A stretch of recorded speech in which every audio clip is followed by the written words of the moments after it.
Good evening friends. हम जो topic पढ़ रहे हैं उसका नाम था electric flux.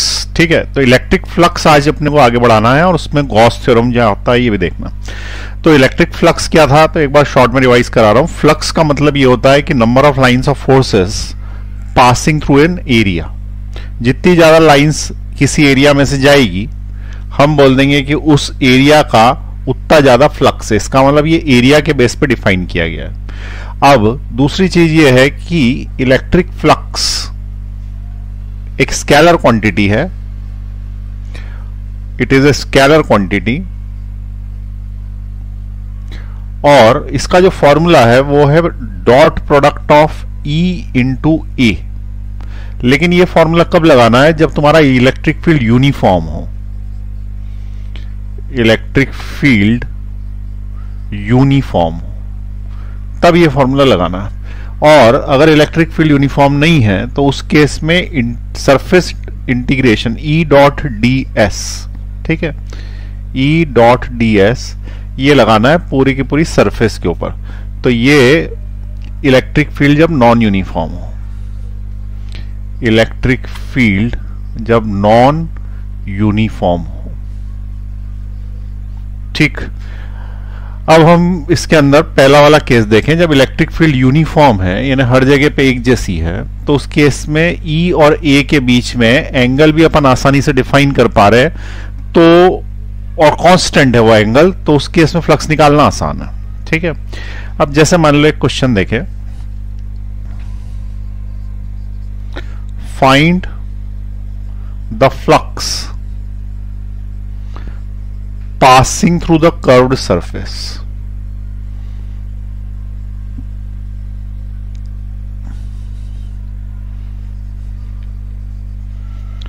of a hemisphere of radius r। Hemisphere of radius r। तो मान लगे इलेक्ट्रिक फील्ड इस साइड दिया हुआ, ये इलेक्ट्रिक फील्ड है और जो हेमिस्फीयर है उसको उसने रखा हुआ इस तरीके से, ये हेमिस्फीयर। अब उसने पूछा कि भाई ये बताओ कि इसमें से कितना फ्लक्स पास होगा। ये अगर इलेक्ट्रिक फील्ड है तो इसमें से कितना फ्लक्स पास होगा, इसकी रेडियस r। तो हमने बोला कि इलेक्ट्रिक फ्लक्स जो पास होगा इस सरफेस पे से, कर्व्ड सरफेस पे से, वो निकालना आसान नहीं है। क्यों आसान नहीं है, रीजन समझो। Area is a vector quantity. Area क्या है, area is a vector quantity और वेक्टर क्वांटिटी है and it is perpendicular to the surface towards the observer. Surface towards the observer, ये इसका एरिया ऐसा माना जाता है कि it is perpendicular to the surface towards the observer. ठीक है, तो मान लो कि ये इसका एरिया है, तो इसका एरिया जो है यहां पे अगर मैं देखूं तो इस पर्टिकुलर जगह पर इसका एरिया ये है, इतने छोटे से हिस्से का एरिया ये है। लेकिन इस जगह पे देखेंगे तो ये टेंजेंट डालूंगा तो परपेंडिकुलर, तो एरिया ये हो जाएगा ना, क्योंकि सरफेस कर्व्ड है।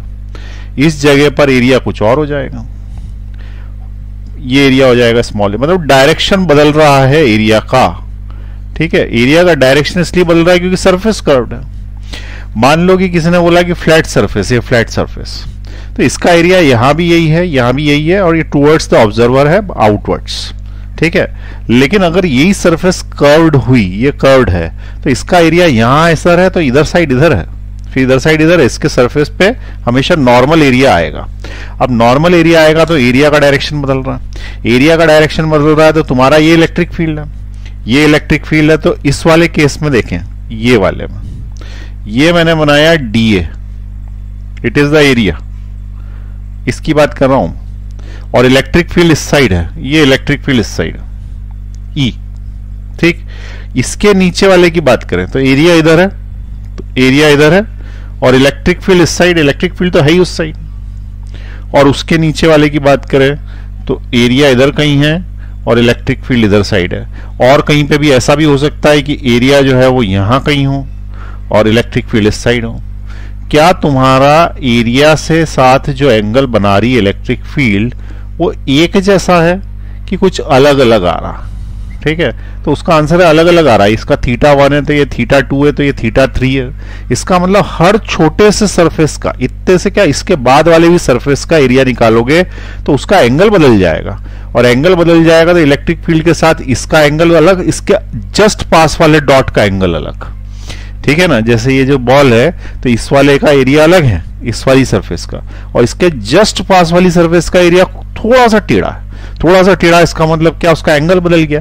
अब हर पॉइंट पे जब एंगल बदल जाएगा तो इतने सारे थीटास हो जाएंगे कि अपन इस फॉर्मूले में रख नहीं पाएंगे। कौन से वाले फॉर्मूले में? इसमें, क्योंकि इसमें E dot A dot cos theta से एक्सपांड होगा ये E dot A dot cos theta. तो यहां पे क्या हुआ कि जो theta it is the angle between E and A. अब ये एंगल ही कांस्टेंट नहीं है, इलेक्ट्रिक फील्ड कांस्टेंट है पर एंगल कांस्टेंट नहीं है। अब एंगल कांस्टेंट नहीं है तो तुमको क्या करना पड़ेगा, हर एक छोटे टुकड़े के लिए ये डिफाइन करना पड़ेगा ई है। इसका मतलब ये निकालना पड़ेगा तुमको, छोटा टुकड़ा ds एरिया का, उसकी ऊपर जो फील्ड है वो ई, और उसको एक्सपांड आगे कर लोगे तो वो कॉस थीटा उस जगह का। ठीक है, किस जगह का? उस डॉट का। यहां पे कॉस थीटा मैंने लिखा तो ये कॉस थीटा किसका? इसके लिए, इसका, इस वाले पॉइंट के लिए दूसरा, तीसरे पॉइंट के लिए तीसरा, और ऐसे हजारों लाखों करोड़ों अरबों असंख्य को जब जोड़ देंगे तो हमको जो है वो क्या मिलेगा? फ्लक्स मिलेगा। लेकिन ये बड़ा कठिन हो गया। ठीक है, करते तो ऐसे ही है पर कठिन हो गया। तो इसके लिए एक आसान तरीका इन्होंने क्या बोला कि जो फ्लक्स आएगा वही फ्लक्स जाएगा। ठीक है, तो तुम क्या करो, इस कटोरी को पलट के रख लो तो आने वाले और जाने वाले बराबर ही होंगे, बस साइन में अंतर होगा।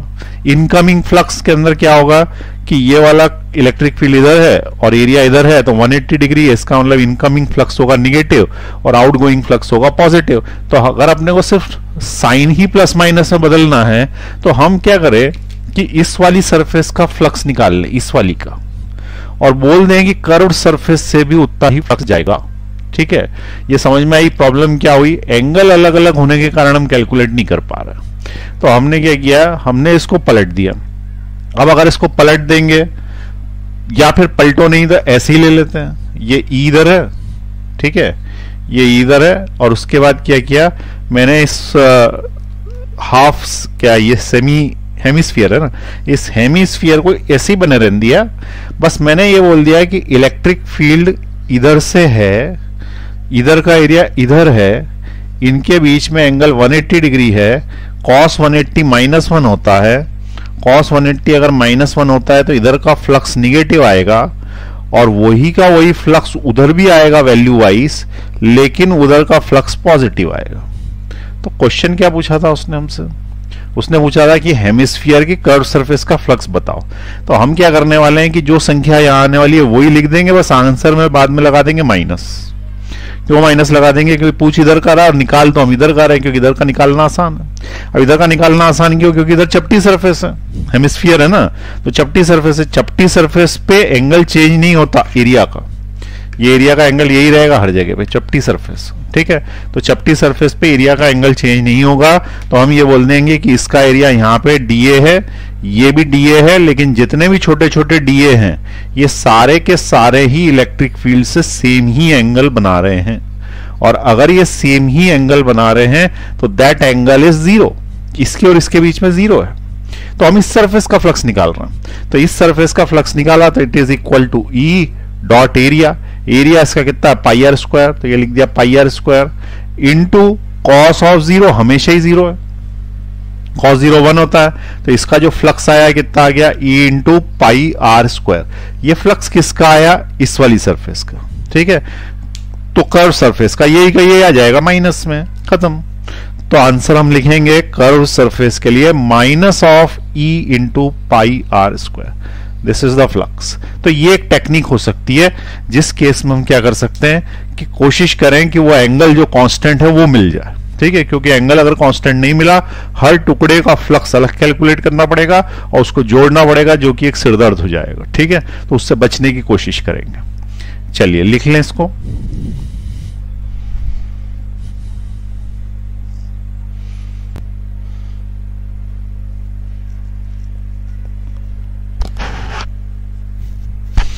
चलिए नेक्स्ट क्वेश्चन देखें। Charge is placed at the centre of the sphere, find the flux through it.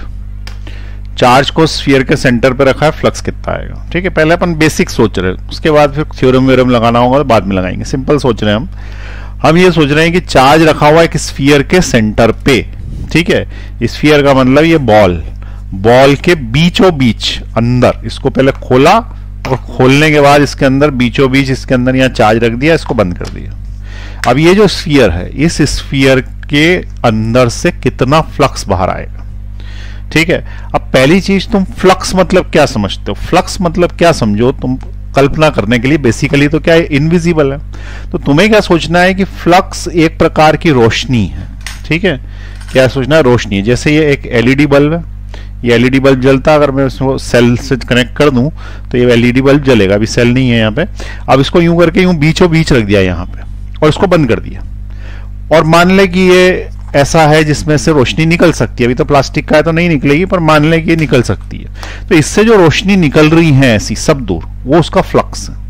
ऐसी लाइनें बचपन में सूरज नहीं बनाते थे दो पहाड़ों के बीच में, तो पहाड़ों के बीच में सूरज बनाते हैं ऐसा, तो यूं करके जो ये अपन लाइनें खींचते थे ना, ये बेसिकली कोई सूरज से लाइनें थोड़ी निकलती है, वो तो उसको रोशनी को दिखाने का तरीका है। क्योंकि रोशनी, अगर मैं बोलूंगा रोशनी है यहाँ पे, तो कैसे दिखाओगे? रोशनी है तो, ठीक है भाई, लाइट जल रही है तो रोशनी है। अभी इस स्क्वायर में रोशनी है, मान लो कि मैंने ऐसा कर दिया, रोशनी कम हो गई। अब तुम बोलोगे रोशनी, एक और लाइट बंद कर देता अंधेरा हो जाता। तो इस केस में अगर मैंने तुमसे बोला कि यहाँ पे रोशनी दिखानी है, तो तुम्हारे पास क्या तरीका है? तो तुम्हारे पास एक ही तरीका है कि तुम यहाँ पे गोला बना के ऐसे दिखा दो कि हाँ अभी रोशनी है। और किसी ने बोला कि रोशनी बढ़ गई अचानक से, तो क्या हुआ? तो और ज्यादा लाइनें खींच के बता दो। तो बेसिकली फ्लक्स क्या है? फ्लक्स एक प्रकार की इलेक्ट्रिक लाइन्स ऑफ फोर्सेज हैं, या फिर ऐसा सोच लें कि बल्ब से निकलती हुई रोशनी को दिखाने का तरीका है। ठीक है, तो बल्ब से निकलती हुई रोशनी को जिस तरीके से दिखाया जाता, उसी तरीके से इलेक्ट्रिक फ्लक्स को भी दिखाया जाता। ठीक है, तो अब हम क्या बोल रहे हैं कि इसके अंदर एक बल्ब रख दिया, तो उससे जो रोशनी निकलेंगी उसको बोलेंगे फ्लक्स। तो निकलेंगी कैसी? वो दिखने में कैसी होंगी? दिखने में कैसी होंगी? तो ये यहाँ पे एक पॉइंट चार्ज क्यू रखा और इससे जो है वो अपन ने फ्लक्स निकाला, तो फ्लक्स इस स्फीयर में सब दूर निकलेगा ऐसे। अब बेसिकली प्रॉब्लम क्या है? ये 2 डायमेंशनल है मेरा बोर्ड, तो बोर्ड जब 2 डायमेंशनल तो उसमें से लगता है कि सर्कल बना दिया सर ने, जबकि ये सर्कल नहीं बना दिया, ये बॉल है, बॉल। ठीक है, और ये जो बॉल है, ये बॉल में इधर इधर इधर सब दूर फ्लक्स निकल रहा है। इसका मतलब इधर भी इधर भी इधर भी इधर भी, समझ में आई बात? ऊपर भी बॉल में पिन ही पिन चुबो दो। ठीक है, इस बॉल में सब दूर पिन चुबो दो, तो उसमें फ्लक्स उस तरीके का फ्लक्स बनेगा जैसे मैंने तुमको उस दिन दिखाया था कि इसको मैंने सब दूर से इसको पिन चुबो दी ना, तो ये जो है इसका फ्लक्स आ गया फ्लैट सरफेस का। ऐसे बॉल का करोगे तो ऐसा आ जाएगा, इसी के ऊपर यूं लगा दो सब दूर, तो ये क्या हो गया? इसकी फ्लक्स लाइंस हो गई। ठीक, तो ये क्लियर हुई बात किस फ्लक्स कैसे दिखाते हैं अपन और क्यों दिखाते हैं? क्योंकि इनविजिबल चीज है और पढ़ानी है या समझानी है किसी को, तो कुछ तो दिखाना पड़ेगा ना उसको, फ्लक्स लाइंस। ठीक है, जिसको अपन फील्ड बोलते हैं। अब ये बताएंगे कि charge Q is placed at the centre of the sphere, find the flux through it. इससे फ्लक्स किससे निकलेगा? तो सबसे पहली चीज क्या करें, ये बताएं कि क्या सरफेस का एंगल कांस्टेंट है कि नहीं है, क्योंकि हमारे पास फॉर्मूले 2 हैं। फ्लक्स इज इक्वल टू, एक है E dot A dot cos theta, और अगर ये नहीं लग रहा तो flux is equal to surface integration of E dot D S dot cos theta. ठीक है, इसमें से वेक्टर हटा दिया इसलिए कॉस थीटा लगा दिया। अब मैं एक छोटा एरिया कंसीडर करता हूं यहां पर, इतना ये एरिया। ठीक है, इसका मतलब क्या है कि ये जो बॉल थी ना अपनी, इस बॉल के ऊपर एक छोटा सा एरिया ऐसे कंसीडर कर लिया मैंने, this is the small area. ठीक है, अब ये तो बड़ा फिर भी है, ये इतना सा स्मॉल एरिया होना चाहिए और भी छोटा होना चाहिए इससे। ठीक है, तो ये जो स्मॉल एरिया है इसका कोई ना कोई डायरेक्शन होगा। जैसे मान लो कि ये डॉट है, तो ये जब डॉट है तो इसका डायरेक्शन ये होगा। मान लो कोई और डॉट यहां होगा तो उसका डायरेक्शन ये होगा, तो ये डायरेक्शन इसका होगा, ये डायरेक्शन इसका होगा। तो हर डॉट के अलग अलग डायरेक्शन है, इसलिए कोई एक डॉट कंसीडर कर लो। तो एक डॉट को अपन ने बोल दिया स्मॉल एरिया है, तो स्मॉल एरिया को मैंने कंसीडर कर लिया। जब मैं इसका एरिया वेक्टर लूंगा तो इसके ऊपर एरिया वेक्टर इससे परपेंडिकुलर ऐसा आ जाएगा। ठीक, अब एरिया वेक्टर का इलेक्ट्रिक लाइन के साथ क्या एंगल बन रहा है उसको अपन यहां रखते हैं थीटा, और ये देखते हैं कि क्या सारे एरिया का सेम आता है एंगल।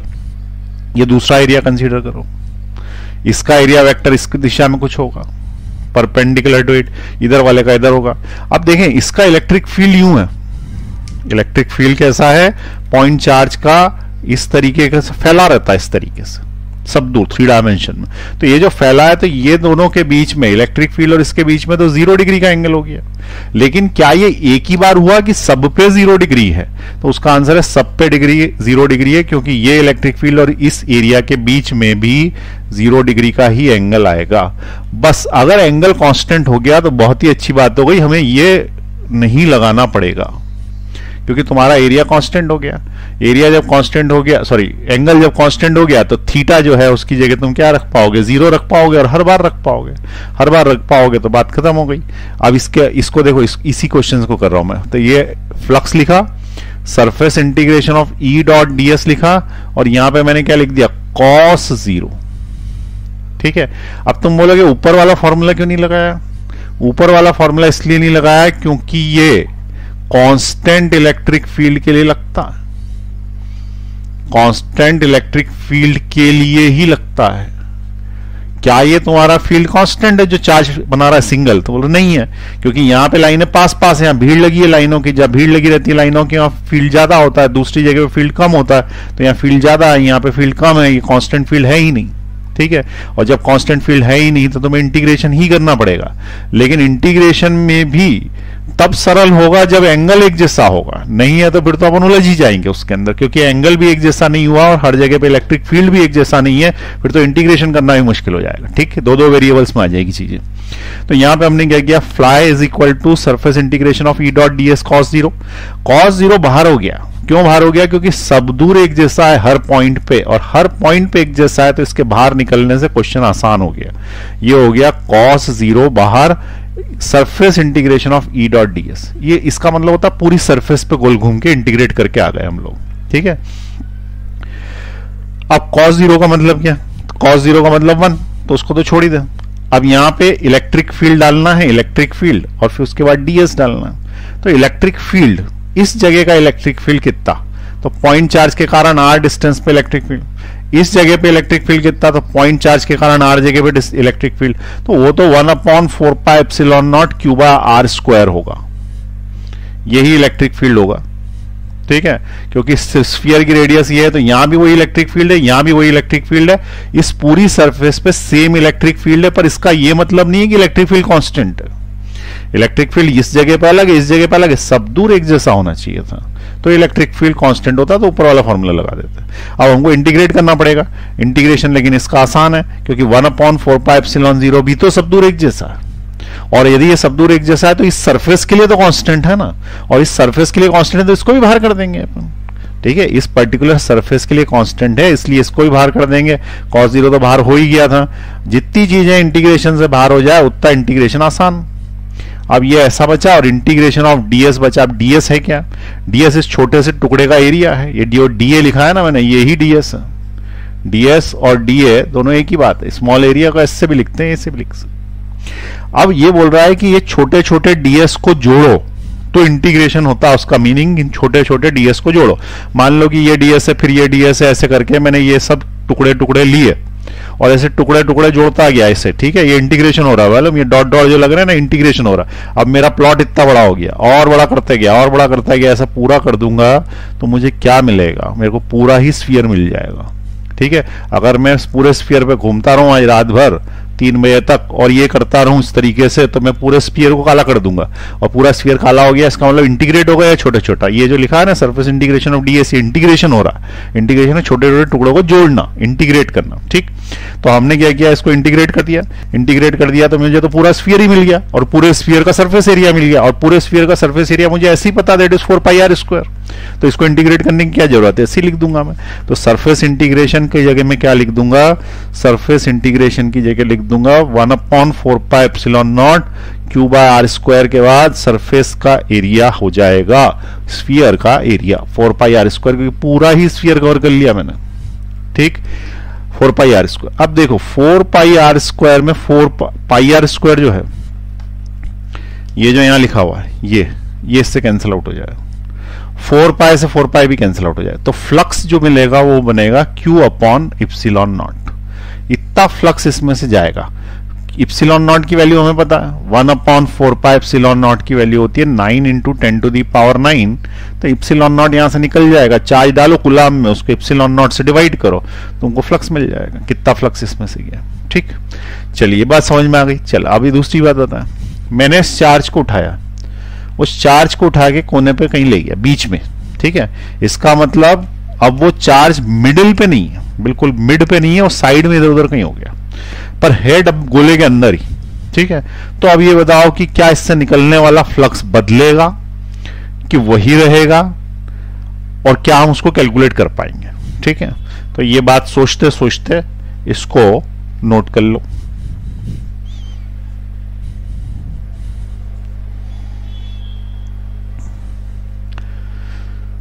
चलिए अब आगे बढ़ाते हैं। फिर से हम ये बोल रहे हैं कि अगर हमने इस चार्ज को उठा के यहां ले लिया तो ये बताओ कि फ्लक्स का क्या होगा। फ्लक्स का क्या होगा, तो ये मैं मिटा रहा हूं इधर साइड से, फिर से डायग्राम बनाना पड़ेगा।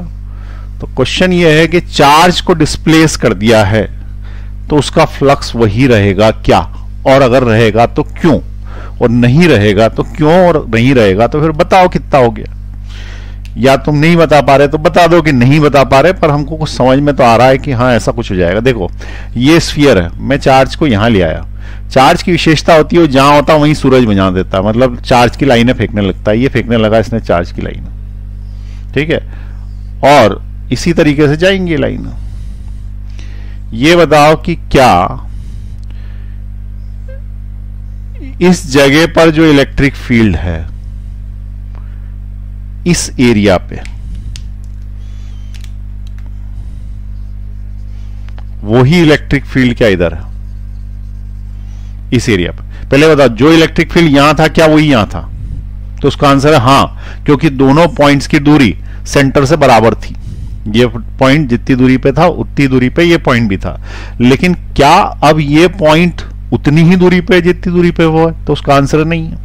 ये पास है, ठीक है, ये चार्ज से पास है, तो ये वाला पास में है और ये वाला दूर में है, इसका मतलब यहां पे इलेक्ट्रिक फील्ड कम है और इस जगह पे इलेक्ट्रिक फील्ड ज्यादा है।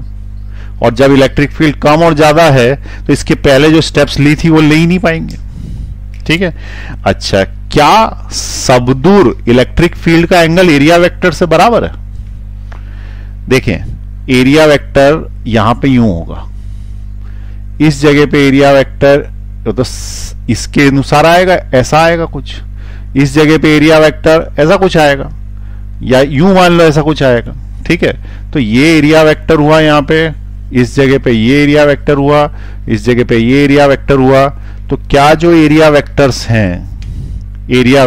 हैं उसका इलेक्ट्रिक फील्ड के साथ वही एरिया वही एंगल बन रहा है क्या जो पहले बन रहा था? तो यहां पे देखें इस जगह पर पहले अपन देखो, यहां ही देख लो, इस जगह पर पहले तुमने चार्ज जो है वो यहां की जगह यहां शिफ्ट किया है, चार्ज यहां शिफ्ट किया है, तो इसने क्या किया कि इस चार्ज ने अपनी लाइन फेंकी, चार्ज तो लाइन फेंकता है, तो चार्ज ने अपनी लाइन यूं फेंकी। ठीक है, ये देखो यू ऐसे फेंकी। मुझे बताओ कि यहां जो एंगल बन रहा है तो एरिया वेक्टर तो यही रहेगा ना जो पहले था, अब एंगल तो ये हो जाएगा, और यहां जो एंगल बन रहा है वो कुछ और हो जाएगा, और यहां पे जो एरिया वेक्टर आएगा इस जगह पे मान लो कुछ और ले लेता हूं मैं ऐसा, तो इस जगह पर एरिया वेक्टर ये आएगा। क्या एरिया वेक्टर का नीली इलेक्ट्रिक लाइंस ऑफ फोर्स, जो नई इलेक्ट्रिक लाइंस ऑफ फोर्स हैं, नीली इलेक्ट्रिक लाइंस ऑफ फोर्स से एंगल वही है हर जगह पे? तो उसका आंसर नहीं है, यहां तो करीब करीब 0 हो गया, और यहां एंगल कुछ और है और यहां पे एंगल कुछ और है, इसका मतलब हर जगह पे एंगल अलग अलग है। यहां पे भी देख लो, ये जो एंगल आया इलेक्ट्रिक फील्ड का एरिया से ये अलग है, θ1 है, ये वाला एंगल कुछ और होगा, θ2 होगा, क्योंकि यहां पे कहीं और लेके देखो, इस जगह पे तुम एरिया वेक्टर लोगे ऐसा कुछ, तो ये तो बिल्कुल ही कम सा एंगल हो गया है, तो θ3, इसका मतलब हर जगह पे एंगल अलग अलग। ठीक, तो प्रॉब्लम क्या हुई, थीटा अब कांस्टेंट नहीं है, थीटा कांस्टेंट नहीं है। दूसरी चीज, इलेक्ट्रिक फील्ड की वैल्यू भी पास में ज्यादा है दूर कम है, इसका मतलब इलेक्ट्रिक फील्ड भी अब कांस्टेंट नहीं है। ठीक, अब जब ये भी कांस्टेंट नहीं है वो भी कांस्टेंट नहीं है, तो तुम्हारा ये जो फाई है E dot A dot cos theta जो फॉर्मूला है फ्लक्स निकालने का, फाई निकालने का, इसमें ना तुम ई बाहर कर पाओगे इससे, ना थीटा बाहर कर पाओगे। तो दो वेरिएबल्स में जब कोई इंटीग्रेशन होगा तो वो तो हमें आता ही नहीं। अरे हमें सिंगल वेरिएबल ही ढंग से नहीं आता। ठीक है, आता है क्या तुम लोगों को? अगर सिंगल वेरिएबल में करने जाएंगे तो वो ही नहीं आता है। ये दो वेरिएबल के तो कहां झंझट में पड़ गए। तो इसका मतलब ये है कि अपने से सॉल्व होगा नहीं। तो जो प्रश्न पूछा गया था उसमें दो वेरिएबल आ गए हैं, वो ये पूछ रहा था कि भाई इससे निकलने वाला फ्लक्स बताओ। तो जब तक सेंटर पे था जब तक ठीक था। जब इसने ऐसे पूछ लिया तो हमने बोला हमको नहीं पता भाई कितना फ्लक्स होगा। तो उस केस में क्या करेंगे, हम ऐसा बोलेंगे कि ये निकल नहीं सकता। ठीक है, बेसिकली है फ्लक्स, लेकिन हमारे में ताकत नहीं है कि हम इसको निकाल पाए, मतलब वैल्यू निकाल पाए उसकी। मतलब प्रश्न हमसे सॉल्व होने वाला नहीं है, तुमसे ना हो पाएगा, मतलब हमसे ना हो पाएगा। लेकिन इस समस्या को निपटने के लिए गॉस नाम के एक साइंटिस्ट ने थ्योरम बनाया। ठीक है, उन्होंने क्या थ्योरम दिया है कि अगर तुम किसी चार्ज को क्लोज सरफेस में एनक्लोज कर सकते हो, ठीक है, तो उससे निकलने वाला flux Q upon epsilon not आता। क्या थ्योरम दिया गॉस ने? यदि तुम किसी चार्ज को एनक्लोज कर सकते हो, ठीक है, किससे? किसी क्लोज सरफेस से, भले वो इमेजिनरी हो, दिमाग में कल्पना कर ली गई हो, जरूरी नहीं हो कि असली बॉल हो। चार्ज रखा है, बस सोच लिया कि आसपास ऐसा गोला है, ठीक है, वो गोला सोच लिया, तो उस गोले से निकलने वाली रोशनी, उस गोले से निकलने वाला फ्लक्स हमेशा ही Q अपॉन इप्सिलॉन नॉट आएगा। शर्त यह है कि वो सरफेस क्लोज होनी चाहिए। इसका मतलब ऐसा नहीं है कि उसमें अगर तुमने बोला कि सरफेस ओपन कर दूं, ओपन करने का मतलब क्या? ये ऐसी हेमिस्फीयर, अब तुम बोलो हेमिस्फीयर को गॉस थ्योरम से निकालेंगे, नहीं निकल पाएगा। ठीक है, डिस्क को गॉस थ्योरम से निकालेंगे, नहीं निकल पाएगा। उसके लिए सरफेस क्लोज होनी चाहिए, या तो डब्बा हो या कुछ भी हो। ठीक है ना, जैसे मान लो कि ये ऐसा हो, ये भी क्लोज सरफेस, सब दूर से बंद है, अंदर चार्ज भरा होना चाहिए, यानी चार्ज पैक होगा तो ही गॉस थ्योरम लगेगा, चाहे तुम उसको सिलेंडर में लगा लो। ठीक है, तो गॉस थ्योरम लगाने के लिए कंडीशन क्या है? Surface should be close, the charge should be inside. अब तुम बोलोगे कि डब्बा लाना पड़ेगा, अरे दिमाग में डब्बा लाना पड़ेगा, इमेजिनरी। ठीक है, इमेजिनरी डब्बे से उसको क्लोज कर दिया, उस डब्बे में से निकलने वाली कुल रोशनी हमेशा Q अपॉन इप्सिलॉन होगी। जितना ज्यादा चार्ज पावरफुल होगा उतनी ज्यादा रोशनी उसके से निकलेगी। अब सवाल यह है कि इसने ऐसा तो नहीं बताया कि चार्ज को रखना कहां है। ठीक है, ये क्या बोल रहा है? गॉस थ्योरम क्या बोल रहा है कि चार्ज को एनक्लोज करना है, डब्बे में रखना है, पर कहां रखना है? जमीन पे कि मिड पे कि ऊपर, ये कुछ नहीं बताया, पर रखना अंदर ही है। तो जब अंदर ही रखना है और वो बोल रहे हैं कि Q upon epsilon not he flux आएगा, तो गॉस के अनुसार तो ये सिचुएशन और ये सिचुएशन एक जैसी है गॉस थ्योरम के अनुसार। ठीक है, मतलब उसका आंसर एक जैसे ही आएगा, एक जैसे ही आएगा। तो जो आंसर इसका आया था वही आंसर इसका आएगा। वो बात अलग है कि हम सॉल्व नहीं कर पा रहे, हम गॉस थ्योरम से बता सकते हैं कि ऐसा होता है। ठीक है, तो सरफेस इंटीग्रेशन, सॉरी, इंटीग्रेशन से बचने के लिए गॉस थ्योरम का आविष्कार हुआ। गॉस थ्योरम सिर्फ उन केसेस में लगेगा जिस केसेस में हम सरफेस को क्लोज कर सकते हैं। ठीक है, अब गॉस थ्योरम अप्लाई करने के पहले, पढ़ने के पहले, मतलब मैंने बता तो दिया होता क्या है। एक क्वेश्चन ऐसा करते हैं जिसमें अपन गॉस थ्योरम नहीं लगा पाएंगे। ठीक है, क्योंकि सरफेस क्लोज नहीं होगी, सरफेस क्लोज नहीं होगी तो गॉस थ्योरम नहीं लगा पाएंगे। तो देखें, एक थोड़ा कठिन क्वेश्चन है, तुमको इससे एक उपयोगिता समझ में आएगी कि ये फ्लक्स हम क्यों नहीं आसानी से निकल पाते। होता तो है फ्लक्स, बल्ब है तो रोशनी होगी, और उसको जो है वो अपन ने डब्बे में कैद कर लिया है। तो कैद कर लिया तो डब्बे से कितनी रोशनी निकलेगी? तो रोशनी तो निकलेगी, अब कितनी निकलेगी? तो कहीं कम कहीं ज्यादा। ठीक है, अब एक क्वेश्चन ये देखें कि मान लो कि मैंने एक पहले गॉस थ्योरम पे ही बेस्ड क्वेश्चन बनाता हूं। ये क्यूब है, इस क्यूब के अंदर एक चार्ज सेंटर पे रखा है, सेंटर पे चार्ज रखा है तो इसमें से फ्लक्स निकल रहा है। फ्लक्स यानी लाइन है, रोशनी सब दूर जा रही है। ठीक, अब बताओ कि क्या कितनी रोशनी जारी है ये हम निकाल पाएंगे क्या? तो देखें, हम क्या करते हैं कि ये बोलते हैं कि चूंकि ये सेंटर पे रखा है तो जितनी रोशनी इस फेस पे से जाएगी उतनी ही नीचे वाले फेस पे से भी जाएगी, उतनी ऊपर से भी, सब फेसेस से बराबर बराबर जाएगी, क्योंकि सेंटर पे रखा हुआ। लेकिन अगर अपन ने सेंटर से हटाया तो वो अलग अलग जगह से अलग अलग रोशनी जाएगी। भाई अगर तुम इसको इसके पास लिया है तो इस फेस पे से ज्यादा रोशनी जाने लगेगी, उससे कम जाएगी। वही बल्ब अगर तुम लेके आओ इस कमरे में बीचों बीच रखा है तो 6 में बराबर रोशनी जा रही है, लेकिन बल्ब को जैसे ही मैंने इधर किया इस वाले में से ज्यादा रोशनी जाएगी, इसमें से कम जाएगी।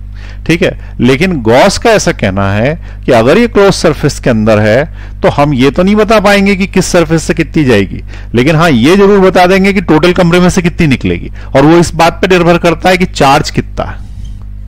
ठीक है, सिर्फ चार्ज पे डिपेंड है और मीडियम पे डिपेंड है, तो मीडियम थोड़ी देर के लिए छोड़ दो, सीधी बात है चार्ज पे डिपेंड है। इसका मतलब फ्लक्स कितना निकलेगा कमरे में से चार्ज पे डिपेंड है।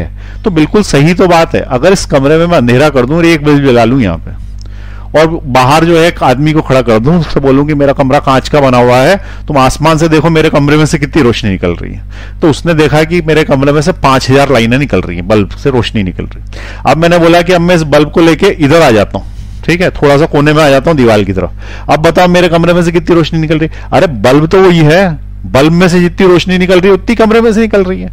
बस ये है कि खुला नहीं होना चाहिए कोई सा हिस्सा। मान लो कि आधा हिस्से में खिड़की है तो खिड़की में से निकलने वाली अलग हो जाएगी। ठीक है, लेकिन सरफेस क्लोज है, पूरा ही कमरा बंद है, तो चाहे बल्ब में इधर रखूं चाहे इधर रखूं, बल्ब में से उतनी ही रोशनी निकलेगी जितनी बल्ब ने प्रोड्यूस करी। इसका मतलब बल्ब की ताकत पे निर्भर है वो। तो यहां पे चार्ज की ताकत पे निर्भर है कि कितनी लाइंस निकाल रहा है। अगर वो 100 लाइंस निकालता है तो 100 लाइंस ही यहां से निकलेंगी और इधर साइड से भी 100 निकलेगी। अगर इस बल्ब को घुमा भी दे या चार्ज को इधर उधर घुमा भी दे तो नंबर ऑफ लाइंस पे थोड़ी असर पड़ने वाला। इसका मतलब क्यू जो है वो सिद्ध करेगा, वो बताएगा कि कितना फ्लक्स है, उसकी पोजीशन पे डिपेंडेंट नहीं है टोटल फ्लक्स। ठीक है, ये ध्यान रखना, टोटल फ्लक्स। लेकिन अगर उसने क्वेश्चन ये पूछा कि बताओ कि इस क्यूब था, इसके अंदर से पूरा फ्लक्स इतना निकल रहा था, क्योंकि ये तो गॉस ने बताया कि इतना फ्लक्स निकलता है भाई हर बार, तो ये बताओ कि इस सरफेस पे से कितना निकल रहा था, सिर्फ ये जो काली कर दी है एक साइड, इसमें से कितना निकल रहा था। तो वो आसमान में जो आदमी अपने को देख रहा है ना, उससे अपन ने बोला कि बल्ब बीचों बीच रखा है मेरे कमरे में। अब बताओ कि अगर इसकी टोटल रोशनी Q अपॉन इप्सिलॉन 0 है तो एक दीवार में से कितनी निकल रही है? तो सिंपल है, वो तो बोल देगा भाई कितनी दीवारें, 1 2 3 4 5 6 दीवारें, कमरा क्यूब है तो 6 दीवारों में से बराबर रोशनी निकलेगी। बराबर रोशनी निकलेगी, इसका मतलब एक जगह से जाने वाले फ्लक्स की संख्या Q अपॉन 6 इप्सिलॉन नॉट होगा, क्योंकि इसकी 6 फेस हैं और 6 फेस है और प्रत्येक में से बराबर निकलेगी, तो इसको मैंने 6 से डिवाइड कर दिया, तो ये प्रत्येक फेस में से आ गया, एक एक में से कितनी निकलेगी। आ रही बात समझ में? तो यहां पे भी गॉस थ्योरम का यूज करके अपन पहुंच गए वहां तक, लेकिन इसके बाद वाले में नहीं पहुंच पाएंगे। मैंने बोला कि चार्ज पहुंचाया यहां पे Q, अब क्या होगा कि सीधी बात है कि यहां रोशनी ज्यादा और यहां पे थोड़ा अंधेरा रहेगा, क्योंकि दूर हो गया अपना दिया, ठीक है, अपना बल्ब। अब उस आदमी से पूछा हमने कि ये बता कि मैं बल्ब इस दीवार के बिल्कुल पास लिया हूं, कमरे में क्लोज सरफेस में ही हूं, अब ये बता मेरे कमरे में से कितनी रोशनी निकल रही है? तो बोलेगा उतनी निकल रही जितनी पहले निकल रही है, बल्ब इधर उधर लेने से फर्क थोड़ी पड़ा। हाँ ये जरूर हुआ कि इस वाली सरफेस में से अब तुम्हारे ज्यादा रोशनी निकल रही है और जिस दीवार से तुम दूर चले गए उससे कम निकल रही है। इसका मतलब क्या हुआ? Flux from each face change हो गया, प्रत्येक फेस में से जाने वाला फ्लक्स बदला, लेकिन टोटल फ्लक्स वही रहा। तो अब अगर किसी ने पूछा है कि भाई इसमें से कितना फ्लक्स जाएगा इस सरफेस में, तो ये गॉस की बस की बात नहीं है, वो नहीं निकाल पाएगा, वो ये बता पाएगा कि हाँ इसमें से ज्यादा इसमें से कम, इतना अपने को समझ में आएगा। ठीक है, तो हम गॉस थ्योरम में कुछ लिमिटेशंस, ऐसा नहीं कि वो एकदम से, लेकिन बहुत सारी सिचुएशन में आसानी कर दी ना उसने। इसके पहले वाली सिचुएशन में अगर वो टोटल फ्लक्स पूछ रहा है तो बात ही खत्म ना।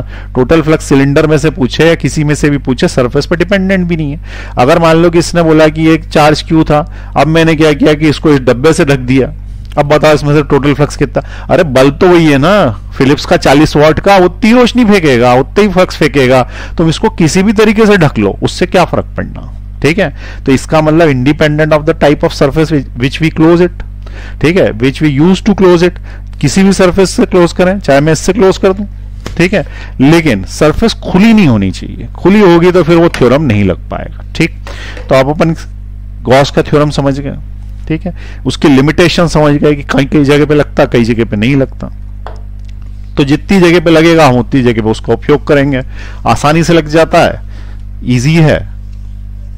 ठीक है, अब देखें एक जगह और जहां पे गॉस का थ्योरम जो है वो थोड़ा नहीं लग पाएगा। जैसे मान लो कि मैंने बोला कि क्वेश्चन ही लिख लेते हैं, अच्छा क्वेश्चन है। क्वेश्चन ये है कि एक चार्ज है Q, डिस्टेंस कितने पे ले लूं, x पे एक डिस्क है जिसकी radius r,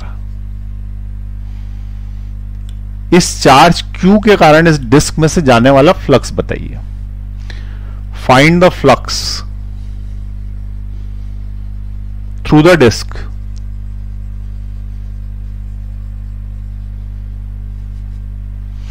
find the flux through the disc. ये चार्ज जो है वो इसमें कितना फ्लक्स बनाएगा। अब बेसिकली सबसे पहले क्या है, कल्पना किया करो, ये चार्ज Q है ना, ये अपने आसपास 3 डायमेंशनल स्पेस में इस तरीके का फील्ड फेंकेगा। ये हमेशा ध्यान रखना 3 डायमेंशनल स्पेस में फेंकता है। ये जैसा बनाया है वैसा नहीं है, आगे पीछे सब दूर है, ठीक है, सब दूर कीलें निकली हुई, इधर इधर इधर, ठीक है। अब ये जो यूं करके ऐसी ऐसी कीलें भी निकली हैं इधर और इधर, तो ऐसी मेरे सामने जो दीवार है उसमें एक डिस्क है, काट दी मैंने ऐसी, तो डिस्क काट दी, इसका मतलब गोला, लेकिन इधर से बनाते वक्त तो ऐसी कुछ बनानी पड़ेगी। इसमें से कितना फ्लक्स जाएगा, इसका मतलब एक तरीके से देखा जाए जैसे टॉर्च चालू करते हैं ना, टॉर्च, तो एक गोला बन जाता है, वो डिस्क है, उसमें से कितना फ्लक्स जाएगा यदि बल्ब खुला हुआ है तो, ठीक है। बल्ब उसमें तो क्या पैराबोलिक रिफ्लेक्टर लगा देते हैं तो सारा ही फ्लक्स उसमें से चला जाता है रिफ्लेक्ट होने के बाद। लेकिन यहां पे क्या है कि यहां पे बल्ब खुला हुआ है, अपने बोला कि इस वाले गोले में से जो दीवार पे मैंने गोला बना दिया है और बल्ब यहां लगा दिया, बताओ इस दीवार के गोले में से कितना फ्लक्स जाएगा। तो मेरा बल्ब यहां लगा हुआ है, ये बल्ब समझ में आ रहा, फ्लक्स इन चार्ज। अब यहां से यूं लाइनें गई, इधर गई इधर गई इधर गई, इस तरीके से लाइनें गई, तो वो जो लाइनें हैं वो इस में से भी जाएंगी। अब क्या हुआ कि एक लाइन यूं गई, दूसरी लाइन इधर गई, अब तीसरी लाइन इधर गई, चौथी यहां से भी जाएगी, पांचवी यहां से जाएगी और छठी यहां से जाएगी, इस डिस्क में से छेद करती हुई निकल रही हैं। ये समझ में आ रहा है तुमको डायग्राम क्या बना रहा हूं, ठीक है। ये सामने जो डिस्क थी उसमें से छेद करते हुए लाइनें निकली। सबसे पहली चीज ये तुमको देखनी पड़ेगी कि क्या इलेक्ट्रिक फील्ड कांस्टेंट है, दूसरा नंबर पे क्या एरिया नहीं, क्या एंगल कांस्टेंट है। ये दो बातें कांस्टेंट होगी तो ही तुम इंटीग्रेशन कर पाओगे, नहीं तो तुम्हारे पास क्लोज सरफेस के लिए गॉस है, और प्रॉब्लम ये है कि सरफेस क्लोज भी नहीं है, ठीक है। फिर तो अपन उलझ ही जाएंगे, फिर तो नहीं हो पाएगा कुछ। ऐसा नहीं कि फ्लक्स नहीं जाएगा, हमारे बस की बात नहीं, हमारे पास दो ही ऑप्शन है, या तो इंटीग्रेशन कर, इंटीग्रेशन बहुत सारी चीजें कांस्टेंट हो, या फिर गॉस थ्योरम लगाएं, और ये दोनों नहीं है तो ऐसा नहीं कि फ्लक्स नहीं जाएगा, हमसे ना हो पाएगा, ठीक है ना। तो ये यहां से जब फ्लक्स निकला यहां से, तो फ्लक्स जब यहां से निकला तो पहली चीज ये देखें कि इलेक्ट्रिक फील्ड का डायरेक्शन क्या है। तो ये जो फ्लक्स के जो लाइंस आ रही हैं यही तो इलेक्ट्रिक फील्ड का डायरेक्शन है, तो ये इलेक्ट्रिक फील्ड है। अब ये पता करें कि एरिया वेक्टर किधर है। तो जब डिस्क ही सामने लगा रखी है तुमने, तो एरिया वेक्टर तो पूरा का पूरा सामने ही है ना उसके। अरे डिस्क कहां गई, हाँ ये रही डिस्क देखो ये डिस्क ही सामने है, ये डिस्क सामने है, तो इसका एरिया वेक्टर तो सामने ही आएगा ना ऐसा, ठीक है, डिस्क के सामने, और हमेशा ही ऐसा आएगा, किधर भी लगा लो एरिया वेक्टर तो यूं ही रहेगा, लेकिन रोशनी तो यूं हो जाएगी। भाई बल्ब यहां पे लगा है तो रोशनी तो फैलेगी, लेकिन एरिया वेक्टर थोड़ी फैलेगा, वो तो सीधे सीधे रहेगा। इसका मतलब एरिया वेक्टर किस साइड होगा, एरिया वेक्टर इस साइड होगा, ये एरिया वेक्टर। आ रही बात समझ में, ये एरिया वेक्टर। अब एरिया वेक्टर का डीए का क्या तुम्हारा एंगल हर जगह पे एक जैसा है, तो उसका आंसर है नहीं है, बिल्कुल बीच में सीधे रोशनी निकल जाएगी, और ये इधर ही एरिया वेक्टर ही होगा, रोशनी भी सीधी, एरिया वेक्टर भी सीधा, तो एंगल 0 डिग्री है बीचों बीच, तो ठीक है। और जब बीचों बीच 0 डिग्री है तो यहां पे अलग है, यहां पे θ1 है, तो यहां पे कुछ और है, θ2, ये कम होता जा रहा है, यहां 0 ही हो गया, फिर θ1 θ2 θ3 ये बढ़ता जा रहा है, यहां पे θ3 बहुत बड़ा हो गया।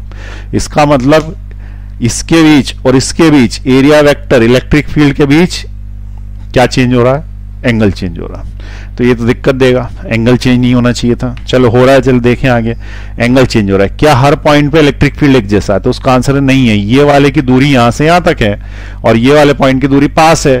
भाई अरे मैंने यहां पॉइंट लिया तो बिल्कुल सीधे जाऊंगा तो ये डिस्क पहले आ जाएगी ना, लेकिन यू में जाऊंगा तो डिस्क उधर साइड थोड़ी दूरी पे आएगी, इसका मतलब वो वाला पॉइंट दूरी पे है, ये वाला पॉइंट पास में है। तो एक पॉइंट चार्ज से डिस्टेंस अलग अलग है, डिस्टेंस अलग अलग है तो इलेक्ट्रिक फील्ड भी अलग अलग है।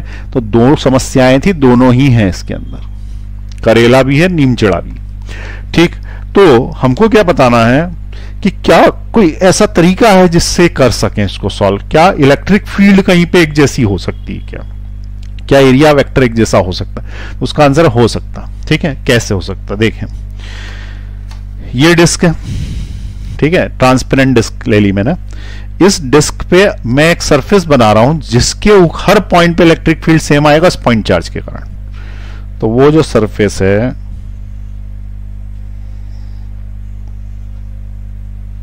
वो ये है, ये गोला देखो और यहां पे पॉइंट चार्ज देखो। इस पॉइंट चार्ज ने यूं करके यूं लाइन फेंकी, इधर साइड फेंकी, इधर साइड फेंकी, मिड पे मौजूद पॉइंट चार्ज के लिए ये पूरी हरे कलर की लाइन एक ही डिस्टेंस पे मौजूद है। ये डिस्टेंस, इसी में यू डिस्टेंस, इसी में यू डिस्टेंस, तो हर दो पे डिस्टेंस सेम है ना। तो हमने क्या किया, हमने बोला एक पट्टी काटो यहां पर, ये पट्टी, क्योंकि इंटीग्रेशन करने के लिए स्ट्रिप काटनी पड़ती है, तो ये स्ट्रिप काटो सबसे पहले। स्ट्रिप सर्कुलर क्यों काटी गई?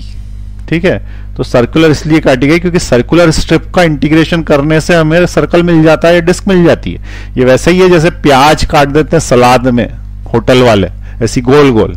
तो ये जो गोल गोल रहती है ना, इसके अंदर से डिस्क के अंदर डिस्क है और इनका इंटीग्रेशन करने से क्या मिल जाता है, पूरी की पूरी डिस्क मिल जाती है रिंग का इंटीग्रेशन करने से। ये रिंग्स एक के अंदर एक कोसेंट्रिक रिंग्स, एक रिंग फिर उसके बाद ये दूसरी रिंग, इस तरीके से रिंग्स पर रिंग्स बनाते जाओ तो डिस्क बन जाएगी, कंप्लीट हो जाएगी।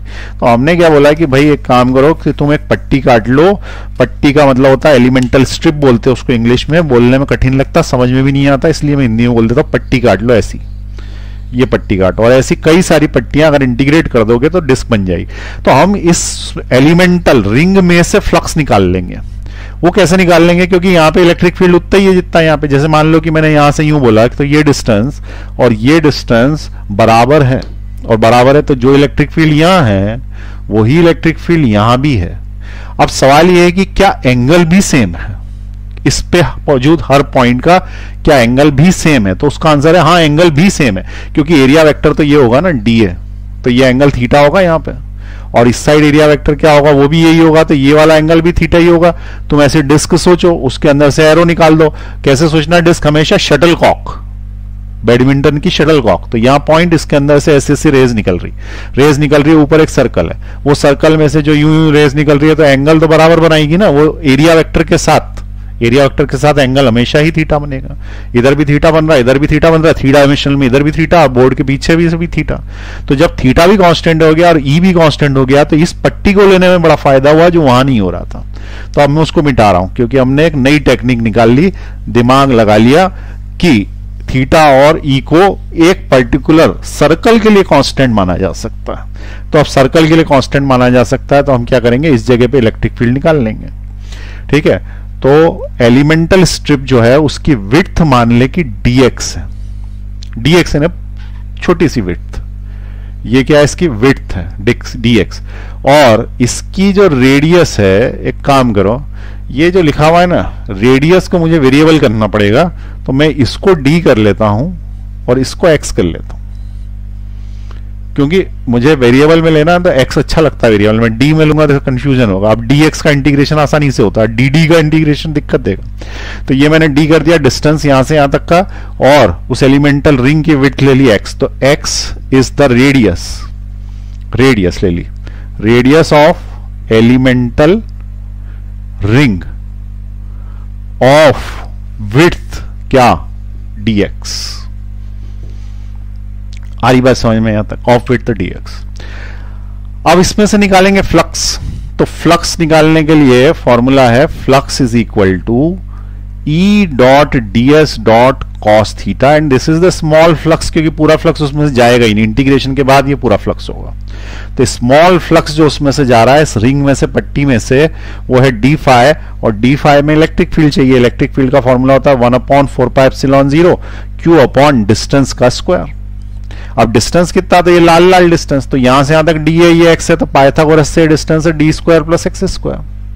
ये डिस्टेंस चाहिए ना तुम्हें, यहां से इस पॉइंट का डिस्टेंस लोगे तो ये हर पॉइंट का वही आएगा इस रिंग पे, तो सभी रिंग पॉइंट्स बराबर है इस जगह से, तो ये आएगा under root of D square plus x square, मुझे मिल गया electric field into DS, DS उसका एरिया, तो उसका एरिया में डीएस या डीए जो लेना हो ले लो, डीए ले लेते हैं, ठीक है। उसके बाद कॉस थीटा, कॉस थीटा, अब थीटा तो डालना पड़ेगा भाई, थीटा ऐसा तो है नहीं कि जीरो है, इसके अंदर थीटा है, थीटा है तो थीटा डालेंगे, थीटा डालेंगे तो ये वाली लाइन ऐसी है, ये वाला एंगल इधर है तो थीटा ये है, अरे ये लाइन तो सीधी है ना, भले दिख नहीं रही हो, और ये इधर है तो ये जो एंगल ये है वही एंगल यहाँ है, तो ये वाले ट्रायंगल में थीटा देख लो क्या बनता है, तो ये वाला जो ट्रायंगल बना इसी का थीटा है, ठीक है। तो ये यहाँ पे under root of D square plus x square, और ये वाला कितना है, यहां से यहां तक का डी है और यहां से यहां तक का एक्स है, और मुझे कॉस थीटा की वैल्यू चाहिए, तो कॉस थीटा होता है बेस अपॉन हाइपोटेनियस, ये बेस है और ये हाइपोटेनियस है, तो बेस इज डी और hypotenuse is under root of D square plus x square, तो मुझे मिल गया cos theta, cos theta is this, डाल देता हूं यहां पर, ठीक है। तो मुझे फ्लक्स मिलने वाला, तो d phi is equal to k q d A, d A small area अभी डालेंगे, under root of D square plus x square का स्क्वायर, ये रूट और स्क्वायर कैंसिल आउट हो गया, तो क्या बचा, d square plus x square बचा, d square plus x square बचा, इंटू कॉस थीटा की वैल्यू भी डाल देता हूं, कॉस थीटा है d upon under root of D square plus x square, ये मैंने कॉस थीटा भी डाल दिया, अब मुझे सिर्फ डी ए डालना बचा है, डी ए, डी ए किसका एरिया, इस पट्टी का एरिया, ठीक है। डी ए किसका एरिया है, D A is the area of the पट्टी, ठीक है, पट्टी का area, area of the strip. अब स्ट्रिप का एरिया कैसे निकलेगा, तो स्ट्रिप का एरिया, तो इसकी रेडियस है x और इसकी विड्थ कितनी है, यहां से यहां तक dx, तो इसका एरिया कैसे निकलेगा, इसका एरिया होगा dA is equal to 2 pi x dx, ठीक है। कैसे निकाला, तो उसका एक तरीका आसान सा बता देता हूं, area is equal to pi X square होता है, तीन तरीके से निकल सकता है, इसका डिफरेंशियल किया मैंने dA बाई dx, तो इसका डिफरेंशियल कितना होता है 2 पाई एक्स, ये dx इधर से इधर ले लिया तो dA इज इक्वल टू हो गया 2 पाई एक्स dx, ये एरिया निकल गया इसका। ऐसे भी कर सकते थे कि यहां से काट लेते कैंची से और खोल लेते, इसको खोल लेते तो स्ट्रिप बन जाती, स्ट्रिप बन जाती है, तो ये यहां से यहां तक इसकी सरकमफरेंस होती 2 पाई एक्स सरकमफरेंस, और जो ये खुल गया इसकी विड्थ है ना, ये विड्थ यहां से यहां तक होती dx, तो लंबाई इंटू चौड़ाई एरिया होता स्ट्रिप का, तो dA इज इक्वल टू लंबाई 2 पाई एक्स, सरकमफरेंस खुल गया और dx इधर मल्टीप्लाई कर दिया, दिस इज द एरिया, दोनों एक ही है, तो ये पट्टी का एरिया आ गया, ठीक है। अब पट्टी का एरिया जो है वो मुझे यहां रखना है, इसको तो यहां रख देता हूं मैं, तो मुझे मिल गया d phi which is equal to k q 2 pi x dx into d x into d upon, ये बेस सेम है तो पावर ऐड हो जाएगी, तो हो जाएगा d square plus x square की पावर 3/2,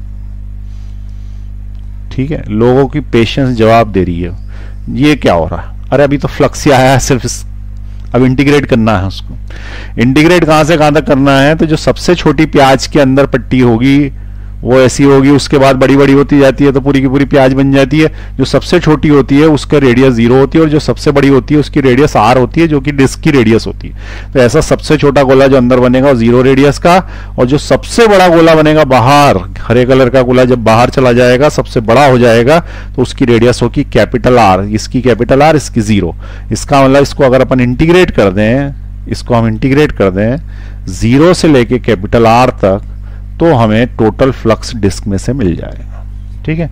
इसका मतलब अपना काम सिर्फ एक रह गया, उसको इंटीग्रेट करना, ठीक। अब तुमको समझ में आ गया है कैसे होगा, तो इससे जो है वो हमको फ्लक्स मिल जाएगा, तो इंटीग्रेट भी मैं करके दिखा देता हूं, लेकिन उसके लिए पहले आपको ये नोट करना पड़ेगा, तो नोट कर लें, पॉज का बटन दबा के फिर मैं इंटीग्रेट कर देता हूं उसको। चलिए लिखे फटाफट, हाँ अब आगे बढ़े। सबसे पहले इसका इंटीग्रेशन करना, इंटीग्रेशन करने से आंसर आएगा, मिटा रहा हूं मैं इसको, ठीक। अब मिटा रहा हूं तो यहां से इंटीग्रेशन के लिए देखो क्या करना पड़ेगा, इसमें से के क्यू 2 पाई सब बाहर हो गया, सिर्फ बचा एक्स डी एक्स, डी भी बाहर हो गया, इसका मतलब बेसिकली तुम्हें इंटीग्रेशन एक्स एक्स वालों का करना है, तो इंटीग्रेशन तुम्हारा इतना ही है, x D x D square plus x square की पावर 3/2, ये इंटीग्रेशन है, बाकी का सब कांस्टेंट है, बाहर हो गया। तो मैं इतने का ही इंटीग्रेशन करता हूं, वैल्यू डाल देंगे बाद में अपन, ठीक है। तो ऐसे में क्या करना, put D square plus x square is equal to T square, substitution method से होगा ये। इसका डिफरेंशियल करेंगे तो 2x dx is equal to 2t dt, ठीक है। ये x से x कैंसिल हो गया तो बचा क्या, x dx is equal to t dt। तो ये जो x dx आया इसकी जगह मैं क्या डाल दूंगा, t dt। अब देखो इंटीग्रेशन तो तुम्हें सीखना पड़ेगा। अब इस वाली ऐसा तो है नहीं कि मैं रोक के अब तुम्हें इंटीग्रेशन सिखाना चालू करूं यहाँ पे, वो तो एक अलग से चैप्टर है, वीडियो डाला हुआ है, आप देखिए उसको, ठीक है। नहीं आएगा तो यहाँ तक तुम्हें समझ में आएगा, उसके बाद का समझ में नहीं आएगा, सिर खो जाओगे, कुछ नहीं कर पाओगे परीक्षा में। अभिमन्यु जैसे आधे घुस गए और अब निकल नहीं पा रहे, क्यों, क्योंकि तुमको इंटीग्रेशन नहीं आता। तो बेसिक्स तो सीखने पड़ेंगे ना। पहली मंजिल, दूसरी मंजिल, तीसरी मंजिल ऐसी बनती है ना बिल्डिंग की, सीधे 10वीं मंजिल थोड़ी बन जाती है। नीचे की तो बनानी पड़ेगी। तुमने बोला नहीं मैं तो पहले 10वीं मंजिल बनाऊंगा फिर ऊपर 5वीं 6वीं बनाऊंगा, तो ऐसा थोड़ी होगा। और सिर्फ नाम बदल दोगे तुम उसका 10वीं मंजिल, वो रहेगी पहली मंजिल ही, ठीक है। तो यहां पे इंटीग्रेशन तो सीखना पड़ेगा। अब ये क्या हो गया, x dx की जगह मैंने लिख दिया t dt, और ये D square plus x square की जगह क्या लिखा, D square plus x square की जगह टी स्क्वायर, तो हो गया टी स्क्वायर की पावर 3/2। आई बस समझ में। अब इसको मैं कैंसिल आउट कर दूं यहाँ पे, स्क्वायर से स्क्वायर, उसके बाद ये टी क्यूब बचा तो ये अपॉन में टी स्क्वायर हो जाएगा। तो बेसिकली टी की पावर -2 रह गया dt का इंटीग्रेशन। अब इसका इंटीग्रेशन -2 + 1 अपॉन -2 + 1 होगा, तो इट विल बी टी की पावर -1 अपॉन -1 यानी -1 अपॉन टी होगा। अब टी की वैल्यू वापस डाल दो यहाँ पर, तो टी स्क्वायर इतना है तो टी इसका रूट होगा, तो -1 upon √d square plus x square, T की जगह डाल दिया मैंने √d square plus x square. इसका इंटीग्रेशन ये हो गया, ठीक है।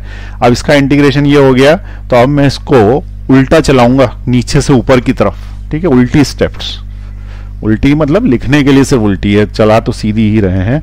ये स्टेप लिखी, उसके बाद इधर, उसके बाद मैंने क्या लिखा, फाई इज इक्वल टू, इसका इंटीग्रेशन हो गया के क्यू भार 2 पाई भार डी भार, ठीक है, अपॉन में D square plus x square की पावर 3/2। इसका इंटीग्रेशन करा था मैंने, ठीक है। तो ये यहां पे आया था x dx और upon D square plus x square की पावर 3/2, इसका इंटीग्रेशन। और नीचे कुछ बचा तो नहीं ना, के क्यू 2 पाई डी, के q 2 pi D x D x upon this, इसका इंटीग्रेशन 0 से r तक। अगली स्टेप जो हमने ली, इसका इंटीग्रेशन कर लिया और इसका आंसर ये आया, ठीक है। इसी का करा ना इंटीग्रेशन, ये वाले का, ये आ गया आंसर, रख दो उसके अंदर। तो हो गया phi is equal to k q 2 pi D, और इसका इंटीग्रेशन आया -1 upon √d square plus x square. और इसका डब्बा बंद करके इधर लिख लेना 0, इधर लिख लेना r, क्योंकि लिमिट्स लगानी है भी।